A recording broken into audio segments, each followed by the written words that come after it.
ओ की होया भाई? कुछ नहीं सर जी, बस माँ की याद आ रही है। ओ छोटे, याद तो मुझे भी आती है, लेकिन ये धरती भी तो अपनी माँ है।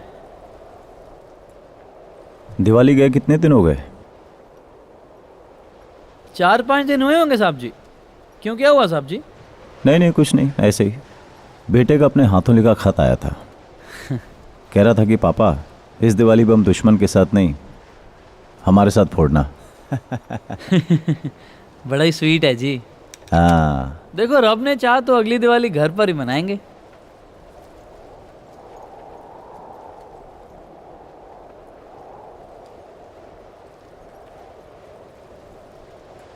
कश्मीर में 1.5 महीने के लिए ऑपरेशन पर गया था। लौट कर आया तो मालूम पड़ा कि मेरे बेबे मर चुकी थी।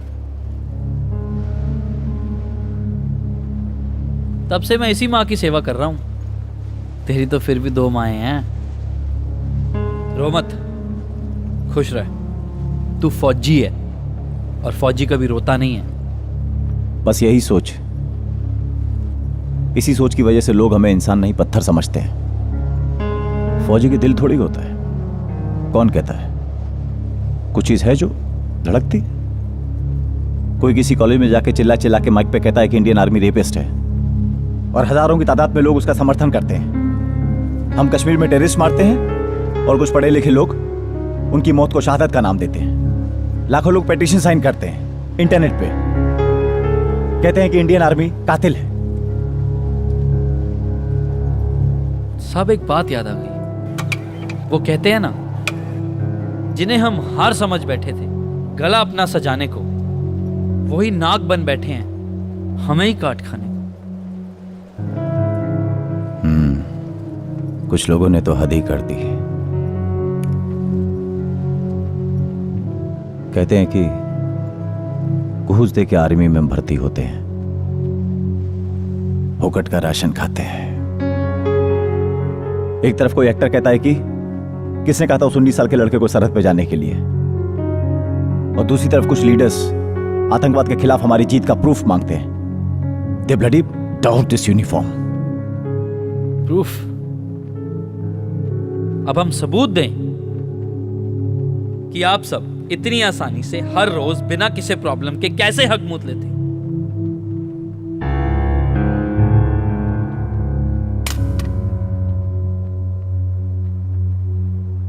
किसके लिए हम यहाँ खड़े हैं?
इसका मतलब हमारी खबर पक्की थी।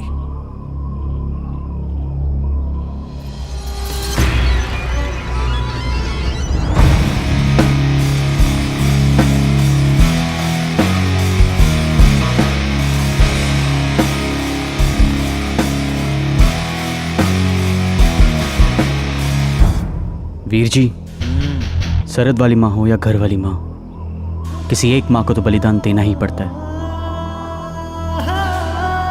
एक काम करो, तलाशी लो।